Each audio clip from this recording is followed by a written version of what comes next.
Hello guys, welcome back to another video on the channel and another one of our top 10 cooks. Now, I've always said I'm not really a fan of low and slow barbecue. Not that I'm not a fan of it, but I don't do it very often. But there's one thing I do like doing, and that is pulled pork. And I don't do it every month. I might do it a few times a year, but whenever I do it, I always like it. It's a nice, easy cook as well. And it's one that has a lot of history in the channel. So this was actually the 6th video I posted on the channel, was pulled pork, and I'm pretty sure it was part of my 30 Days to Better Barbecue series, which was actually over on my website. But every Friday I experimented with videos, and that's kind of what got me the bug and what made me start actually doing the YouTube channel. So I think it was June 2017, it was the 6th video.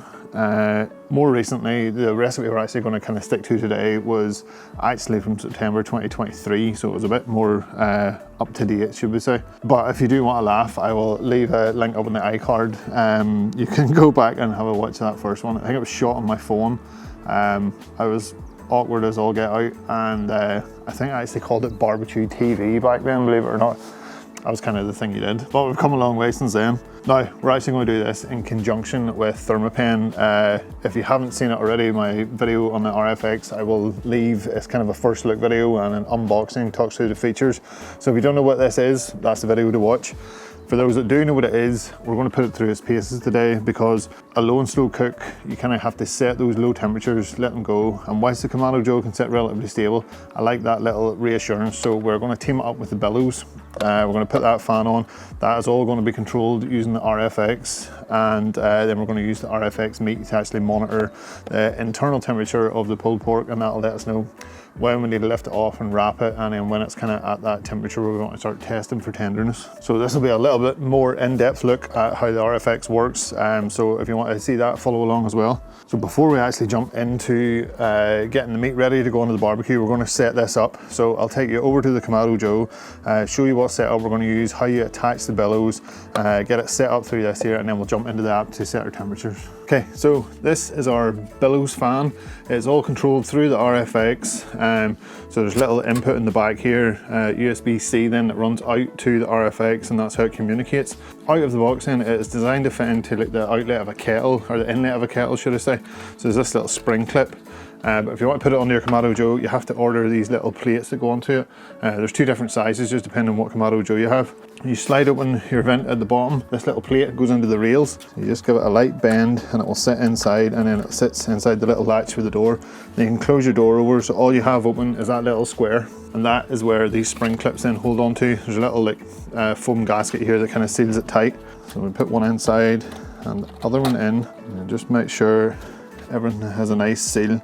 You don't want any gaps, you want all the air to be controlled through this fan. Once the temperature read comes from inside, it'll turn the fans on and off, or it pulses them sometimes just to keep the temperature nice and steady. So everything can be controlled through the app. So it does effectively turn your barbecue into a smart grill. The last thing we have to do is take this little USB-C cable, pop it into the back, and then this will run up to our RFX. We'll stand up to get that sorted out. So here is our RFX. Whenever we are using the billows along with it, we need to plug it in just to power the billows through the actual RFX itself. So put our plug in, and then we have this little USB adapter. So USB-C goes into the side of the RFX, and that gives us 2 USB-C ports here. One of those is for the fan, and the other one is for the power. So it will keep the RFX powered and also the billows fan. So we can tuck those out of the way for now. Okay, then the last thing we need to do is obviously get some kind of temperature reading to the RFX. So that is where our professional probe comes in. So the input for that is also on the side here. And now we'll go over to the barbecue. So barbecue hasn't fired up yet, but we have the little clip. So we're just going to put that on towards the side here. So our meat is going to be sitting in the center of the grill. We want to keep this at least a few inches away from the meat, just so we get an accurate reading. And then we can just bring our professional probe through and leave it sitting. So it's drifting just above the cooking grate. It'll give us a nice accurate reading. Let's get the barbecue fired up, and then we can get into the app and show you how to set it all up.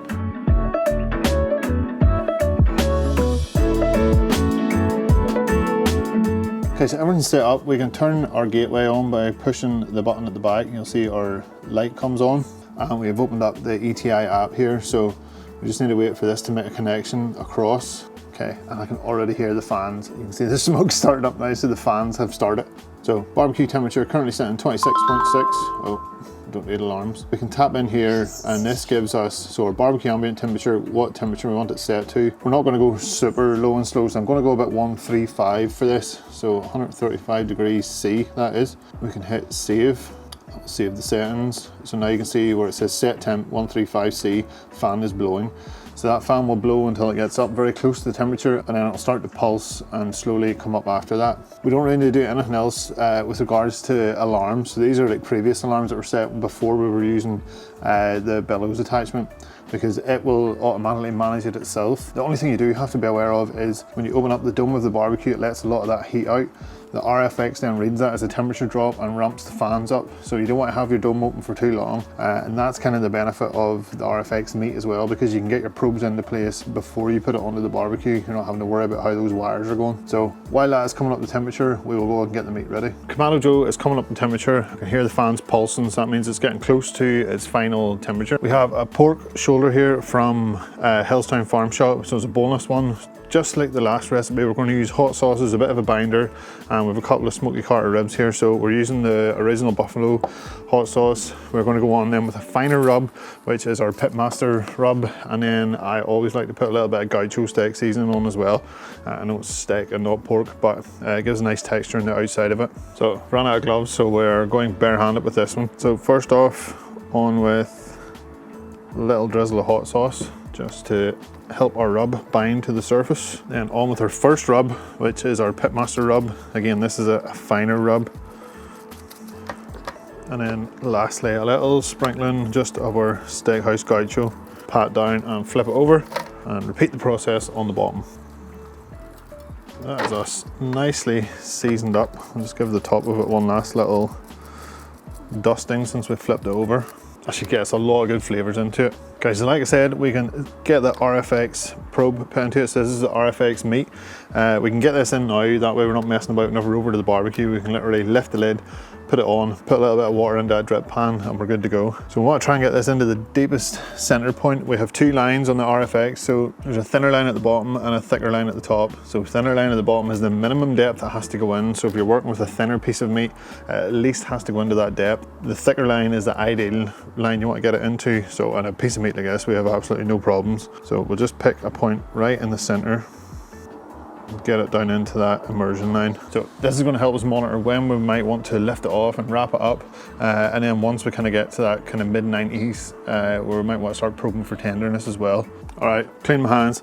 If we do a quick check-in on the ETI app, you can see that just by taking this out of its cradle, putting it into the meat, it has already picked it up here. So we can see RFX meat currently says chicken, which is obviously incorrect. So we can go ahead and change that over to pork shoulder. I want to set a high alarm here for around 75 or so. That's whenever I might consider coming and wrapping it up. I don't think it's going to take on too much smoke or anything until then, so I'm perfectly happy with that. So we can turn that alarm on. I'm going to leave the low alarm turned off, hit save. So now we can see pork shoulder 75 degrees C is our highest temperature.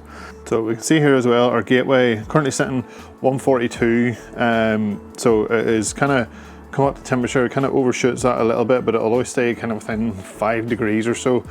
So it will let the fan sit now. That temperature will slowly start to come down and steady off. But our dome feels nice and hot now. I think we're good to go and get our pork on.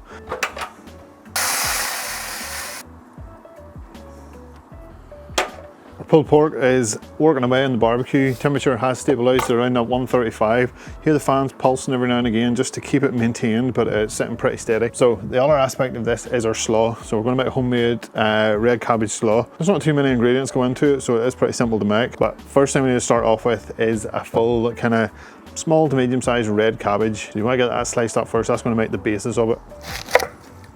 All of that can go into a large bowl. Okay, next up then we need a couple of carrots, so we'll quickly just peel off the outside. Right, at this point I'm going to use the back of this thing. It kind of cuts these little ribbons, and I'll show you. These little strands, perfect for coleslaw.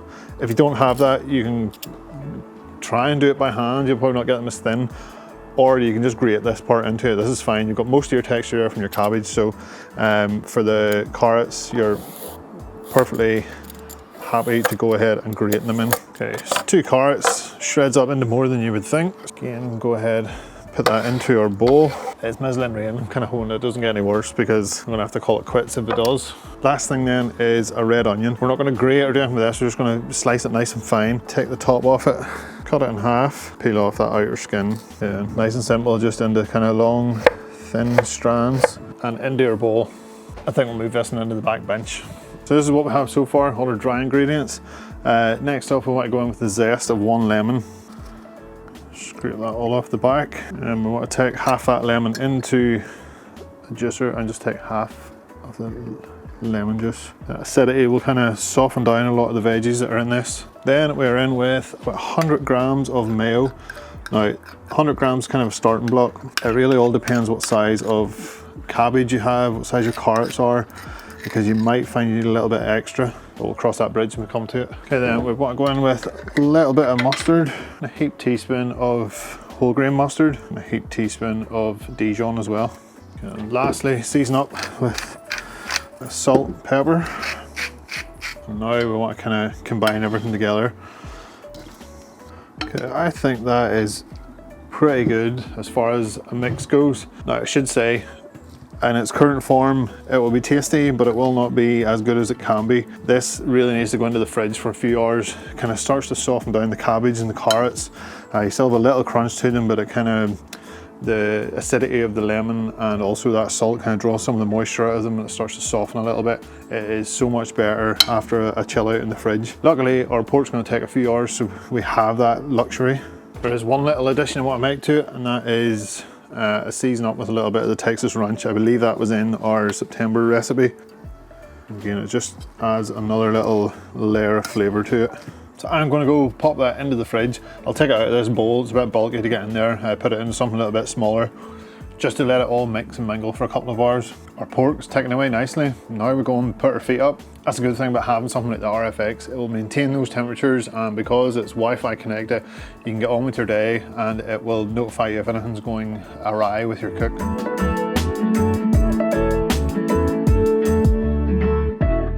Our pulled pork has been going along nicely.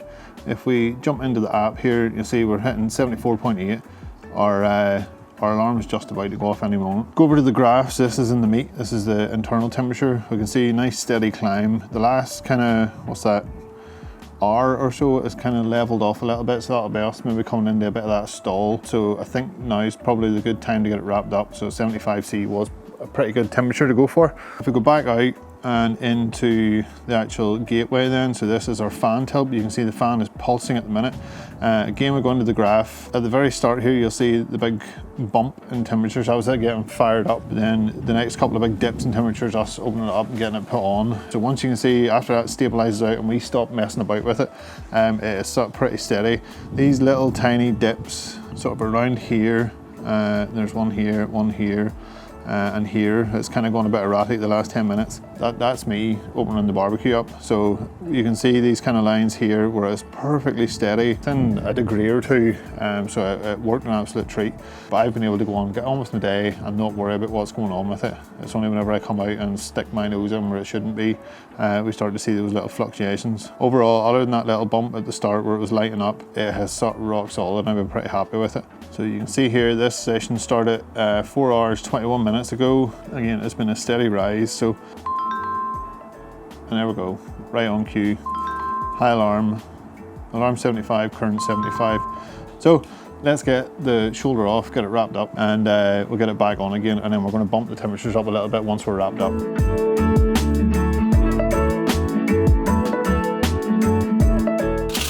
there enough to do? Just about enough.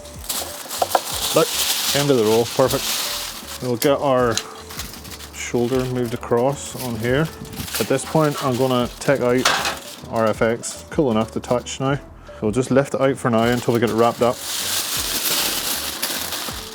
I did see comments on one of my last videos about how if you wrap this in tin foil, you can lose signal with it. No matter what kind of probe I'm using, even if it's just a wire probe, I would never wrap it inside the tin foil. I will always wrap this up nice and tight, because if it's in there, it's going to end up puncturing out through anyway. Get this nice and tight, and then we can go in at the top again and push that back down into the meat, and just leave that little piece poking out the top. It's going to give us a reading, but it'll keep an eye on what is happening on the inside. For something like this, we're not necessarily wrapping it up and hitting that exact temperature. We're using the temperature as a guideline of doneness, so we can come in then and start testing it with another probe, namely the Thermapen. That's probing for tenderness. So this is good to go back on.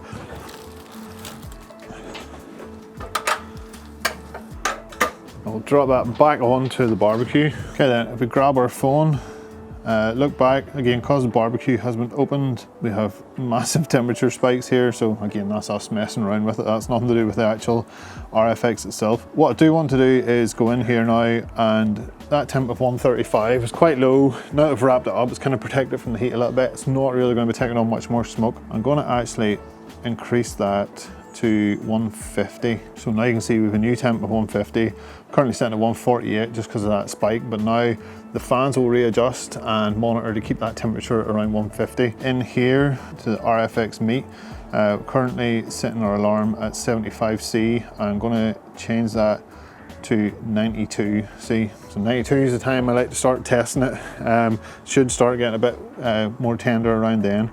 So that alarm's on. We do not need a low alarm. That's kind of reset now. We can see our high alarm's 92, current temperature 72.5, but that will tick away happily. All we have to do is leave it, wait for this to tell us again. Then it's time to make up some pork buns. We're getting our high alarm on our pulled pork now, so we're saying 92.6 degrees. Now's the time. I can kind of turn off all the alarms on this because I don't really need them anymore. What I'm actually probing for now is tenderness. I know we've kind of hit that area where we should be getting pretty close to tender. So we'll open it up, we'll start to probe it a little bit just to feel what the probe's like going into it. Again, we're not looking for temperature, but we're just trying to feel it out. So at this point I'm going to remove the RFX. It has served its purpose well, just so it makes it a little bit easier to open the foil up now whenever we want to have a look at it. Adjust the camera over a bit here. So at the minute we're going for tenderness, so should be very little resistance. I'm trying not to go the whole way through and pierce the bottom of it because I don't want everything to fall out into the tray. But right around here, I can still feel a little bit of tension. So probe wise, 94, so we're pretty even. Slightly higher here, now you can feel this is actually really tender. All down this side feels good. It's kind of around this area here. It's not quite there just yet. Try as carefully as possible to fold all this back up again. Close the lid down, let the temperature go on, and then we'll come back and check it again in another sort of 10 minutes or so.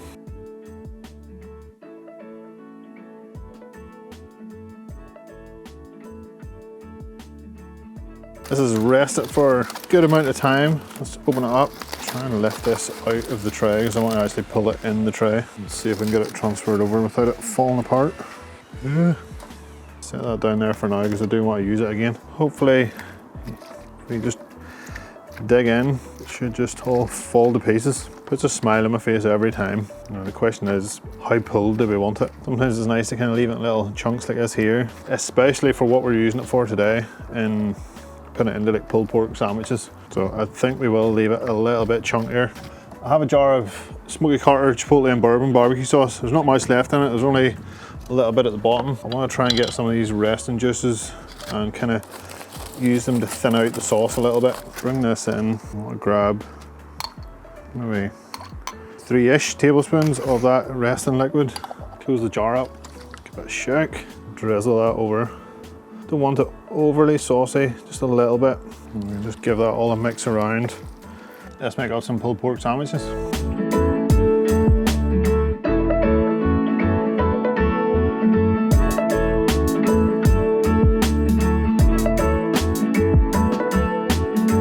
That was messy, but I enjoyed doing it, and I can't wait to eat them. I've been nibbling away at this, and this actually. So I toasted off, these are just brioche rolls. I toasted them off using the residual heat off the barbecue, kind of just left out that diffuser plate and got directly over the coals. I don't know any civilized way to do this, so bottoms up. Oh, there's a reason it's on the list. Or Sllo. There's just the right amount of citrus in it as well. Kind of cuts through that fatty pulled pork. They're a match made in heaven. And anything inside a brioche burger bun is usually good for me. I have to say then, that was the first kind of like full long cook with the RFX. Definitely lived up to my expectations. It was super steady, it worked the billows really well too. It's nice that you can kind of plug it all in and let the power just run the fan and the RFX. And having the wireless meat was really nice. I never had to lift it off and wrap it up and stuff. You weren't worrying about pulling out cables and things falling down the back of the barbecue. All in all, a very stress-free way of cooking. I had a pretty busy day, so I was kind of hoping I could just set this up, forget about it, go away and get on with my day. There was a few times I had to nip out of the house and I could kind of pull up the phone, check on it, make sure things were all going okay. But like I say, other than me lifting the lid and messing about with it every now and again, it's up pretty rock steady the whole time. It's one of the downfalls of shooting videos. Sometimes you have to lift your barbecue lid more than you should because you need to get a couple of clips. Do as I say, not as I do. So I will link the original video and the OG original video from 2017 down in the description below. You can also head over to the Thermapen website if you want to try this out for yourself, get the recipe for the Sllo, a little bit about the method as well. So if you like this video, please give it a thumbs up. If you haven't already, subscribe to the channel. I'll see you guys in the next video.